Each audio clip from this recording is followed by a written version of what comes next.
Hey y'all, what it do? Hanging out.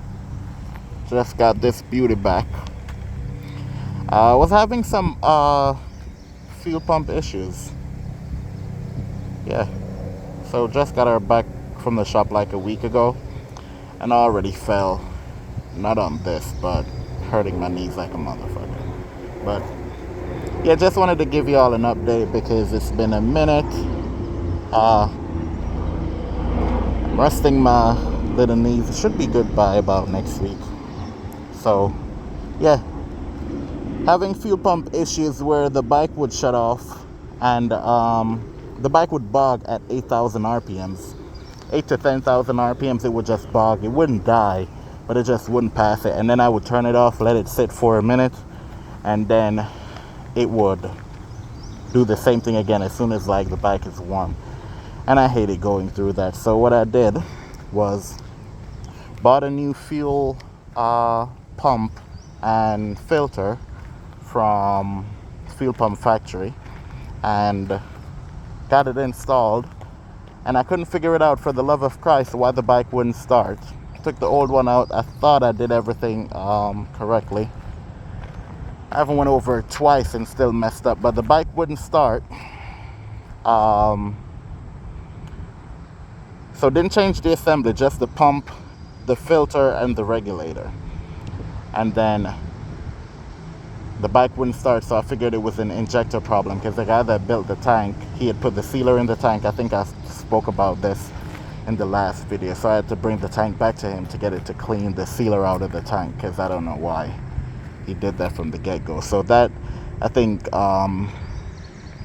messed the filters up. So when brought it back to him, cleaned it, and came back, changed the fuel regulator, changed the fuel pump, changed the filter, and then the bike wouldn't start. So my next bet was, all right, maybe the injectors are clogged.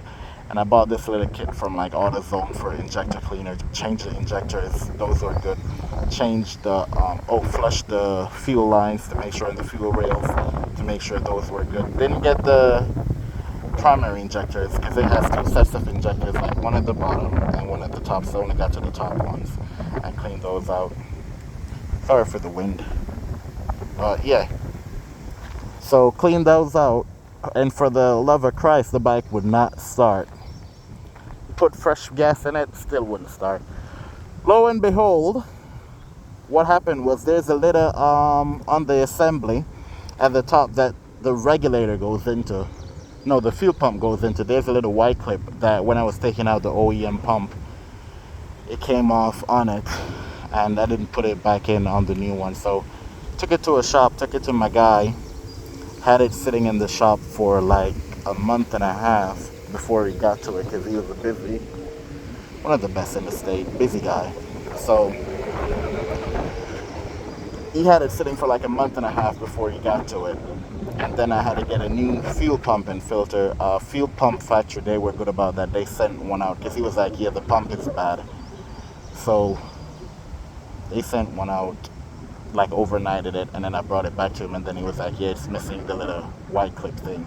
And then I looked on the old pump that I had, which I didn't throw away as yet, and then I found it. So now she's back up and running.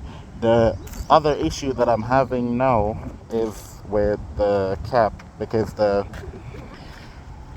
you can't see it from that side, but it got two holes. So this hole right here, which is the breather, and there's another one on the next side.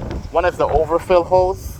One was for the overfill hose, both of them ran down, and one was for the breather hose for the tank.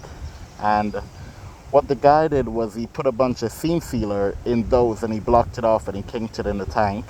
And now, whenever I ride, like I had the bike sitting all day yesterday, and I would release the cap,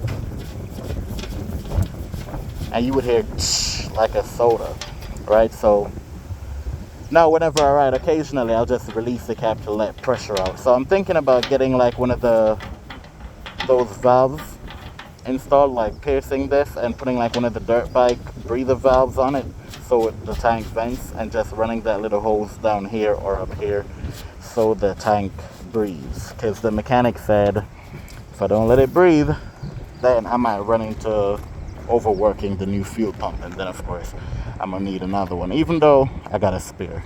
But yeah, that's what's been going on. Went to the got it back Tuesday. Went to the lot Tuesday with my guy. Taught one of my friends how to ride, and my guy came with his 450, and I looped the fucking 450. Hence why I fell on my knees. I fell on my knees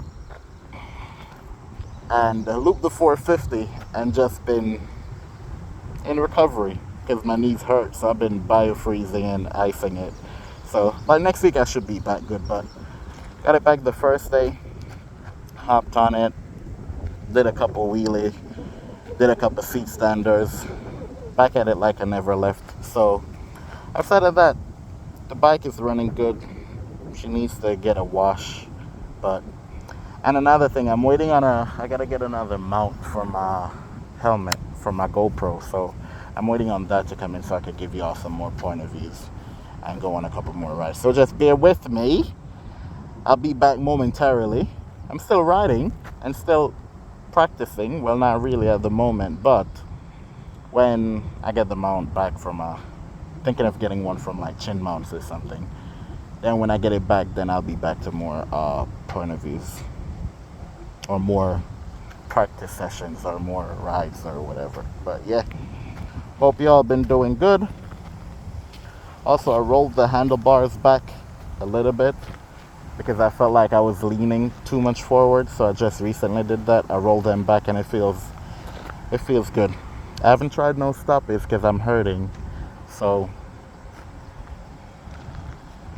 and the whole purpose of rolling the bars forward was for like when you're doing a seat stander and stuff, your hands are more up instead of your hands are down. So I'll see how that goes.